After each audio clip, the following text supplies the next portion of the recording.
All right, so this concept has, I think, some significant relevance now, this being January 7th, 2020. But I think it's a very profound notion that I'm not sure that I've actually shared publicly. I did talk with it a bit, talked with John V about this a bit yesterday.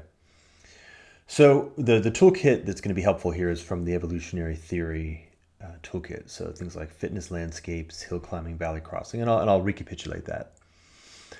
So here's the basic premise. More or less, for the most part, to the degree that a particular fitness landscape is static, which is to say that is relatively unchanging over relatively long periods of time, then strategies of organisms on that fitness landscape will begin to select more and more and more for hill climbing, which is to say that if there are hills and those hills don't change, then being very good at climbing hills is what ends up literally just becoming being very good at being alive. By contrast, to the degree to which the landscape is in fact changing rapidly and or significantly, then if the hill you are on that you've learned how to dominate just goes away, learning how to be on that hill is not very powerful. What becomes powerful is this other strategy called valley crossing. Okay, so this is important. To the degree to which the niche is static, hill climbing is optimal. To the degree the niche is changing, then valley crossing is optimal. Okay, next, a meta move. This has to do with niche construction, and in particular what I want to talk about is a very powerful feedback loop between hill climbing and niche construction, particularly in the context of humans. So niche construction is the capacity of an organism to impose causation on the fitness landscape to shape it in the direction that the organism is most fit in. Right? So if I'm really good at climbing this hill A, and I can engage in niche construction, what I try to do is I try to make hill A taller and hold it there. And by the way, if I'm good at climbing hill B, I want to shift the fitness landscape so that hill B gets taller and then hold it there, right? Okay. Now let's put this in a human context. So social organisms, and here I'm actually talking about things like collections of humans collaborating with each other, institutions, mimetic systems, things like that. My proposition is that they are evolving on fitness landscapes, which are multi-layered, many of which are defined by things like political and social architectures. So after the World War II period, where there's a lot of change in the fitness landscape, we entered into a period of relative stasis. For the first few decades, there was a lot of exploration. What's this new landscape look like? By the time you got into the 50s and 60s, some social organisms had begun to find the hills and climb those hills, and they began to dominate the landscape of the late 20th century. Now, those that chose to use the meta strategy, which I'm now going to just identify as excellence. Right? So excellence now means the meta strategy of using position on a hill to give you capacity to engage in niche construction to stabilize and optimize the landscape around your strategy. Okay, that's excellence.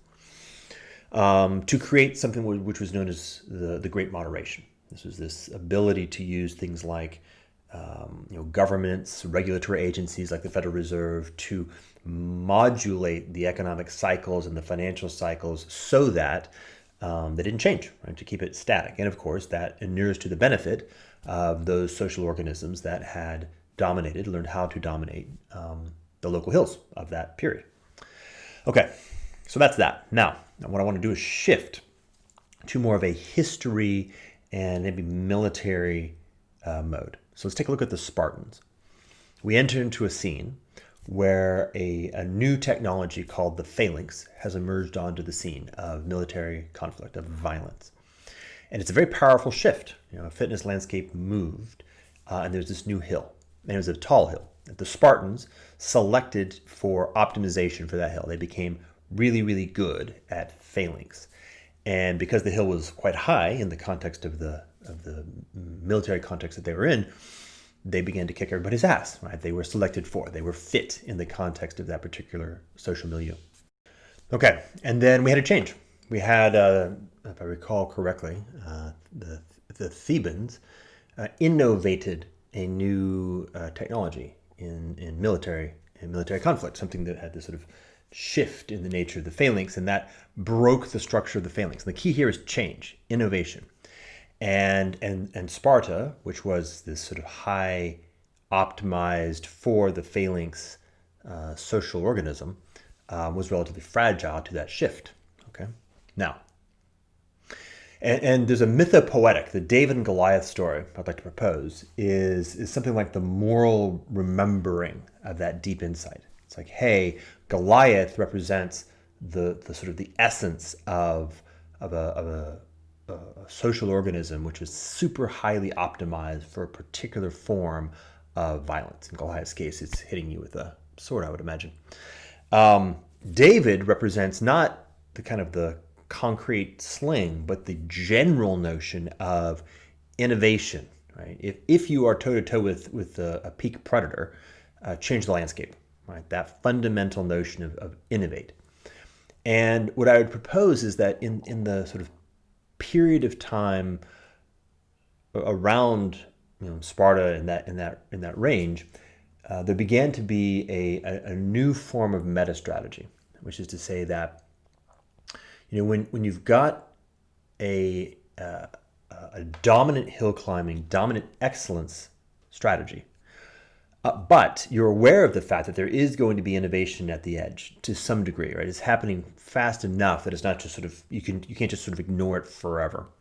Then what happens is you innovate a new kind of construct, and it's actually very similar to the Kuhnian paradigm construct, which is that you have a kind of a kernel in the middle, which is your conservative essence. This is kind of the core code of your social environment, and you want to maintain that. You want that to be conserved for, in principle, forever.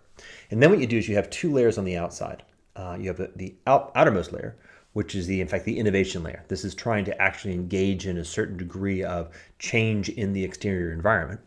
And then you have a translation layer, something which tries to integrate that change, but kind of control it, to envelop it, so as to minimize the degree to which that change disrupts your interior while maintaining your capacity to be resilient in the exterior. And this is like a very super version of niche construction. Like it's a meta niche construction concept. I don't want to hold my environment completely static because that is ultimately quite fragile. What I want to do is I want to hold the rate of change within parameters where I can maintain my sort of constancy of my interiority. Okay. And I don't know if historically this starts to look like the kinds of things we saw in Rome, for example, or perhaps in the Middle Ages, but certainly by the time you get into the period of Frederick the Great and whatnot, like during that time frame, you see a rate of change where the pace of innovation in military technology has become sort of fast enough that it is increasingly obvious that the only viable meta strategy is one that is able to integrate change in military technology in the broader social organism. Right? If you're just sort of, if you're at Agincourt and you're the French army and you're caught in the last war and the longbow is just mowing you down, your entire thing just goes away. And so you really need to be able to say, okay, change happens, guys. We need to build a system which has a certain degree of flexibility and resilience that can, in fact, produce change, but absorb it in a controlled fashion. And I think really this is a big part of the innovation that happened around capitalism. Right? And the Enlightenment was the ability to build a new social structure that took a rate of change and made it part of the core code. Right? It incorporated the notion of change in itself while maintaining a meta strategy of excellence, a meta strategy of, okay, but at the top of the hill, we're going to try to find a way to keep the hill top at the top and maintain its constancy while allowing a lot of change to happen in the exterior, and ideally actually integrate that and continue to flow it up to the top. We are literally making change itself part of our hill. And just think about that in the context of capitalism. If we to import the notion of S-curves, if I'm a powerful entity in the context of, say, cars, like gas-powered internal combustion vehicles, I'm General Motors. I'm on an S curve, right? My power is instantiated in a deeply concrete phenomenon, the S curve of the innovation of internal combustion vehicles. And so for some period of time, I'm kind of in the exploration mode and I'm neat. Then I get very powerful and I'm in the 50s when what's good for Jim is good for America. And then I get to the 80s and I start becoming increasingly obsolete and irrelevant. And that's that. And my power kind of ebbs and flows. Well, that's neat. That's cool, right? But that's sort of an old-fashioned approach. You've basically become vulnerable to the rate of change. You become fragile to the rate of change. So this new meta strategy, this strategy of meta excellence is, well, okay, cool. What I want to do is actually want to be a capitalist. I want to invest in General Motors. But exactly at the point where General Motors is beginning to reach the top of its S curve, I want to be able to launder that concretion in an abstraction, money, right? Or some kind of security, some kind of derivative, which is not on that S curve. Right? So allow the concretion to go through the S curve, but actually concentrate my power back up into the abstraction and then instantiate that abstraction back down into whatever new S curve comes along. That's a very powerful strategy, right? Now what can happen is I can literally harness innovation, allow it to drive change, allow the change to flip through this modal shift, right, from the concrete to the abstract and back down to the concrete, and increase my power. Right? If I can maintain my ability to ride these S curves, I've created a really powerful new hill, a meta hill. Okay. So now shifting back to the military metaphor, I think something really profound happened around World War II. And in some sense, it has to do with just the rate of change. That the optimization of innovation as a thing in and of itself, right? So not just innovation happening and us sort of responding to it poorly, or innovation happening and us responding to it elegantly, but us actually beginning to make innovation itself an object of our optimization. Right? So think about that. It's a very important involution. Change itself becomes the hill. We begin to optimize that hill, but that drives change faster. This is important. Because we have a fundamental. We have hill climbing and valley crossing are deep, deep, deep notions and differential strategies. And while I am trying to modify my hill climbing strategy in very powerful ways to maintain its capacity to have sort of this consistency and integrity as a concrete thing, the way I'm having to evolve that strategy is incorporating more and more of change itself as the hill. This becomes a real problem, right? And so, and I think very much everybody felt that in the period of World War II. Right? The Germans adopted it first. You saw this massive explosion in their innovative capacity along a lot of dimensions, most notably the military. Everybody else was forced to follow suit, and you had to sort of drop the technologies and the social approaches of the World War I period and before, and rapidly become this new kind of thing, the military-industrial complex, right? The conversion of innovation in science and technology and military and conflict and combat, and the internalization of that really became the center, frankly, of the entire social organism. And if you didn't do that, you were just wiped off the map as a competitive organism on the larger fitness landscape, like our guys who are fighting against the Spartans. Okay. Now herein lies the really interesting problem. This approach is that accelerating technology curve, right? Once innovation itself, optimization for producing and responding to innovation becomes the hill itself. Of course, the rate of change is going to accelerate, right? So it's going to get faster and faster and faster. But now this, at a very, very meta level, starts to look like a system where hill climbing itself, in its fundamental essence, becomes the thing that cannot maintain. Valley crossing as a pure strategy becomes more and more the only possible approach. And you can look at that actually in some of the evolution of the structure of, say, just like corporations. Like compare the organizational structure of something, say, like IBM, 50s era IBM, to, I don't know, like 80s era Intel and HP, to, say, the 90s era .com companies, and then kind of to, say, Google. And what you notice is a real fluidification, right? and a shifting of and an abstraction of the organizational structure into something that becomes less and less and less like a hierarchy that has a consistent structure to it. It has not evaporated completely, but it's less and less and less, because that is how it has to go to become more and more and more like a valley crossing strategy. And that's, of course, because the pace of change is going faster and faster and faster until finally we reach a point, which is we're getting pretty close to in my proposition, where the essence of the fundamental strategy, the essence of excellence, the essence of hill climbing and niche construction to maintain control over the landscape, is itself the last bit that has to undergo transformation. If you think about that model earlier of the multiple layers, like the exterior layer of innovation, the control layer, and then the kernel, the outside has been growing and the inside has been shrinking, and you got kind of this hard center, this sort of hyper abstract, mimetic narrative, money power complex that are maximally abstract, that ultimately still can't be flattened and compacted enough to become truly fluid. And it's kind of like the eye of the needle, right? You've got a ball of thread at the end, and the thread is going through the needle, but you can't pull that ball through. And the only way to make it happen is you got to clip it, and then the thread goes through.